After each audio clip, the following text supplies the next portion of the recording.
السلام علیکم ورحمۃ اللہ وبرکاتہ۔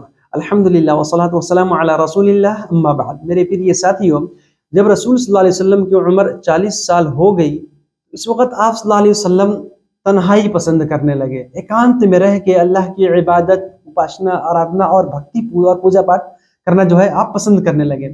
اس کے لیے آپ صلی اللہ علیہ وسلم نے جس جگہ کا چناؤ کیا وہ مکہ کے پوروی دشا میں ایک پہاڑ ہے، اور اسی پہاڑ پر ایک غفا ہے جسے غار ہرا کہتے ہیں۔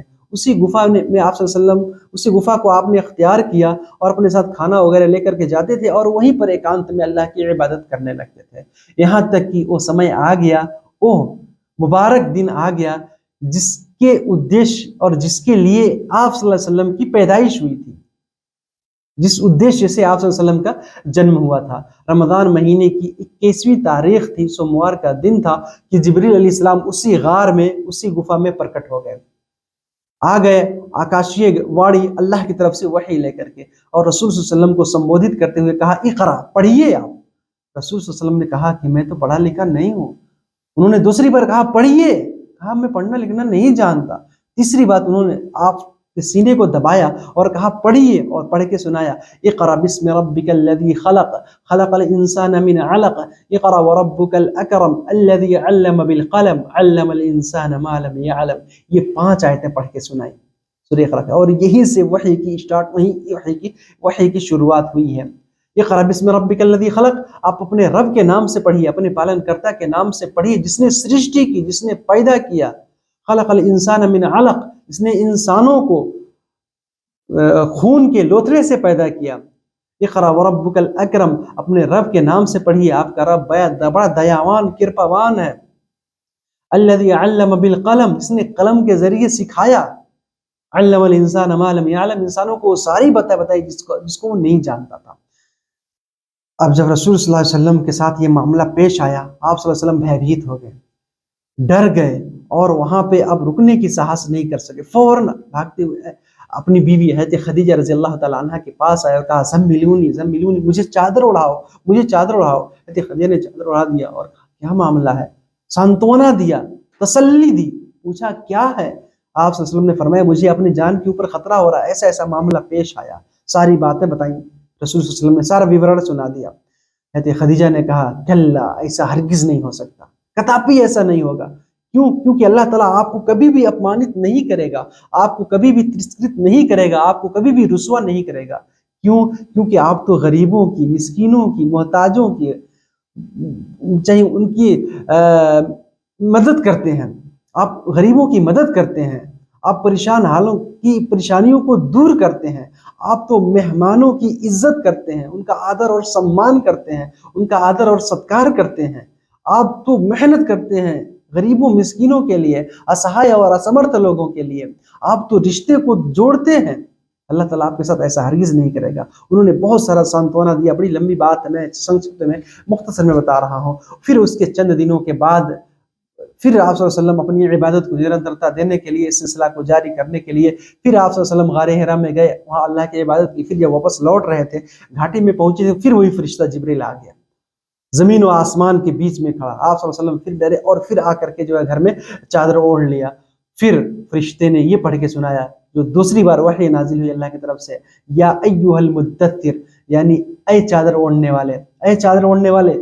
اب یہ چادر اوڑھنا آپ کا کام نہیں ہے، قم فانذر، آپ کھڑے ہو جائیے، آپ اللہ کی دعوت کو لے کر کے، اللہ کے نمنترن کو لے کے، اللہ کی طرف سے جو سندیش اور اپدیش ہے اس کو لے کے کھڑے ہو جائیے، اور لوگوں کو سچیت کیجیے، ساودھان کیجیے، لوگوں کو ڈرائیے۔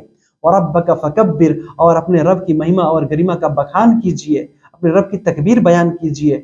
وَثِيَابَكَ فَطَهِّرْ، اپنے کپڑے کو پوتر اور صاف رکھیے۔ وَالرُّجْزَ فَاهْجُرْ، اور اپوترتا کو، جو ناپاک چیز ہے اس کو چھوڑ دیجیے، اس کو دور رہیے، فوہر پناہ سے آپ جو ہے دور رہیے۔ میرے بھائیو، پھر یہاں سے جو ہے وحی کا سلسلہ شروع ہو گیا، اور اللہ تعالیٰ نے رسول صلی اللہ علیہ وسلم کے سر پہ نبوت کا تاج رکھ دیا۔ آپ صلی اللہ علیہ وسلم نبوت کے سائے میں آ گئے اور اپنے پرچار پرسار شروع کر دیا، کیونکہ اللہ کا یہ آدیش تھا۔ آپ صلی اللہ علیہ وسلم کے جنم کا مول ادیشیہ یہی تھا۔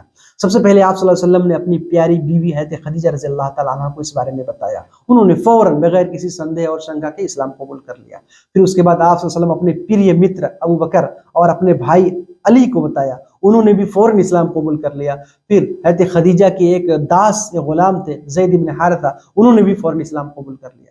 میرے بھائیو یہاں آپ اس شک میں نہ پڑیں کہ اسلام قبول کر لیا مطلب اسلام کو یہ نیا دھرم ہے، پہلے ہندو تھے پہلے دوسرے، نہیں، اسلام یہ شروع سنسار سے چلا آ رہا ہے۔ اور جیسا کہ میں نے اپنے پچھلے درس میں بتایا تھا کہ یہ نبی ہر یوگ میں، ہر راشٹر میں، ہر سمودائے میں آئے ہیں اور سب کا دھرم ایک ہی اسلام تھا۔ مکہ جو کعبہ اللہ کی عبادت کے لیے بنایا گیا، ابراہیم علیہ السلام نے بنایا، بعد میں اس میں لوگوں نے مورتیاں رکھ دی، آپ صلی اللہ علیہ وسلم نے اسی کو پوتر کرنے کے لیے، اسی کو شدھ کرنے کے لیے، اسی کو پاک اور صاف کرنے کے لیے اللہ تعالیٰ نے آپ کو بھیجا، اور وہی اسی کا پرچار آپ صلی اللہ علیہ وسلم نے کیا۔ جو لوگ اپنے سوارتھ کے لیے دھرم میں پریورتن کر دیے تھے، ہیر پھیر کر دیے تھے، اسی کو شدھ اور پوتر اور صاف کرنے کے لیے، اسی کا نویکرن کرنے کے لیے آپ صلی اللہ علیہ وسلم کو بھیجا گیا تھا۔ تو یہی ہے، اور سب لوگ الحمدللہ جیسے جیسے پتہ چلا لوگوں کو، ہاں واقعی میں ہمارے پوروج جو ہے وہ پتھ بھرشٹ تھے، صحیح راستے سے وچلت تھے، اور جو پرتھم پوروج تھے وہی ستیہ راستے پہ تھے، اسی کو لوگوں نے اپنایا۔ ہمارے کچھ ہندو بھائی کہتے ہیں کہ مسلم پہلے ہندو تھے ابھی مسلم ہوئے، نہیں، یہ غلط بات ہے۔ شروع سنسار میں جب سے دنیا بنی ہے تب سے اللہ کا ایک ہی دھرم ہے اور وہ ہے ستیہ اسلام۔ بہرحال میرا موضوع یہ نہیں ہے، تو یہ سارے لوگ اسلام قبول کیے، سابقین الاولین کہا جاتا ہے۔ یہ چار لوگ حضرت خدیجہ، حضرت علی رضی اللہ تعالیٰ عنہ، اور حضرت ابوبکر صدیق رضی اللہ عنہ، اور اسی طرح سے زید بن حارثہ رضی اللہ عنہم اجمعین۔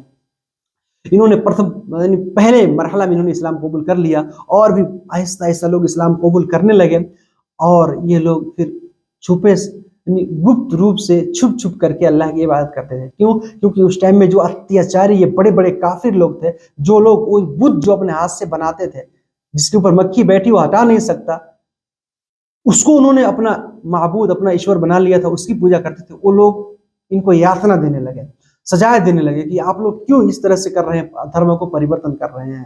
بہرحال لیکن ان کو یہ نہیں پتا تھا، ان بیوقوفوں کو، کہ ہم ہی غلط راستے پر ہیں، اور جو ستیہ اسلام شروع سے چلا آ رہا ہے، جو ہمارے اصل پوروج پرتھم پوروج کرتے تھے، ہم ہی اس سے بھٹکے ہوئے ہیں۔ انہوں نے مسلمانوں کو ستانا شروع کر دیا، اس وجہ سے مسلمان یعنی چھپ چھپ کر کے اللہ کی عبادت کرتے تھے، ان کی یاتنا، سجائے، دکھ اور پیڑا سے، ان کے اتیاچار سے۔ بہرحال اس کے بعد پھر اللہ تعالیٰ نے وحی کی اور مسلمانوں کو کھلم کھلا عبادت کی دعوت دے دی۔ انشاءاللہ اس بارے میں ہم کل باتیں کریں گے۔ اللہ تعالیٰ ہم سب کو ہر نیک کام کرنے کی توفیق دے، ستیہ مارگ میں چڑھنے کی اللہ تعالیٰ ستیہ مارگ میں چلنے کی ہم کو شکتی اور پریرنا دے۔ آمین۔ السلام علیکم ورحمۃ اللہ وبرکاتہ۔